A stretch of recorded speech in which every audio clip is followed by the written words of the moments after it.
A montage of eerie landscapes, a misty forest, a dark river at midnight, a lonely snowy mountain, an empty street under a flickering streetlight. Title card fades in. Shadows of the earth. A low, droning synth hum that slowly builds. The sound of a cold wind blowing.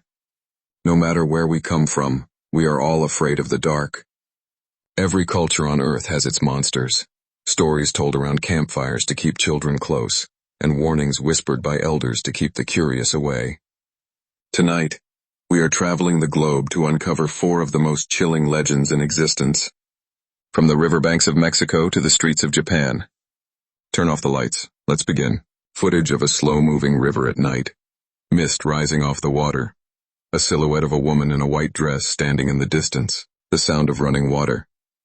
Faint, distant sobbing that echoes. A sad acoustic guitar melody plays slowly. In Mexico and throughout Latin America, children are warned not to play near the river after dark. If they do, they might hear it. A sound more terrifying than a scream. Ay, mis hijos. Oh, my children. This is the legend of La Llorona. As the story goes, a beautiful woman named Maria, consumed by rage or despair, versions vary, drowned her own children in a river. Realizing what she had done, she threw herself in after them, close up on the water rippling. The silhouette vanishes. A sudden splash, the sobbing stops abruptly, replaced by tense silence. But she was denied entry to the afterlife. Now she is cursed to wander the riverbanks for eternity, weeping and searching for her lost sons. They say if you hear her cries near the water, run. Because if La Llorona mistakes you for one of her own, she will try to take you with her into the depths, a dark, urban street in Japan, foggy and damp. A figure stands under a streetlight wearing a trench coat and a surgical mask. The hum of electricity, the sharp snip-snip sound of metal scissors. In the quiet streets of Japan, a modern urban legend stalks the night.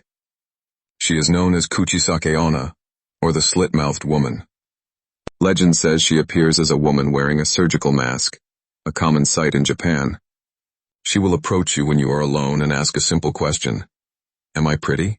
The camera zooms in slowly on the masked figure's eyes. A heartbeat sound effect gets louder. If you say no, she kills you with a pair of long scissors. If you say yes, she slowly peels off her mask to reveal a mouth slit open from ear to ear. She asks again, how about now? Be careful with your answer. If you say no, you die. If you say yes, legend says she will follow you home and slit your mouth to look just like hers. The only way to escape? Tell her she looks average, or throw hard candies at her to confuse her while you run. A lush, dense, tropical rainforest.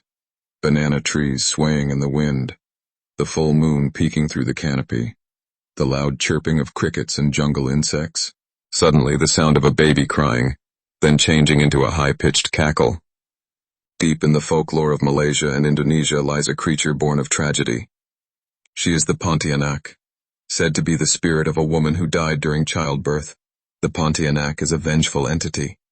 She often appears near banana trees, heralded by the sweet scent of frangipani flowers followed by a sudden rotting stench, a white cloth fluttering in a tree branch. Long black hair obscuring a face. The sound of wind rushing through leaves. A sharp, inhuman shriek. She is said to appear as a beautiful woman to attract unsuspecting men, only to transform into a terrifying specter with sharp claws to devour her victims. In Southeast Asia, the fear is real. Some still refuse to dry their laundry outside at night, lest the Pontianak catches the scent of the living on the clothes. A frozen forest in the dead of winter, snow falling heavily, trees stripped bare, a howling blizzard wind, the sound of heavy footsteps crunching on deep snow. Our final stop takes us to the freezing forests of North America, specifically the Algonquian folklore. Here, winter is not just a season, it is a hunger. This is the domain of the Wendigo. The Wendigo is described as a gaunt, emaciated giant, skin pulled tight over bones, smelling of decay and ice. It is a creature born of greed and the breaking of the ultimate taboo, cannibalism, shadows moving between the trees. An antlered silhouette, optional interpretation, against the moon. A low, guttural growl mixed with the sound of cracking ice. The legend serves as a warning against selfishness. The Wendigo is never satisfied. The more it eats, the larger it grows, so it is always starving, always hunting. It can mimic human voices to lure travelers deeper into the woods until they are lost and alone. The camera pulls back to reveal a warm, lit living room window from the outside, looking in. The eerie wind fades out, replaced by a soft, resolving musical drone. 4 corners of the world, 4 different stories. Yet they all share one thing: the fear of the unknown that waits just outside the light of our fires.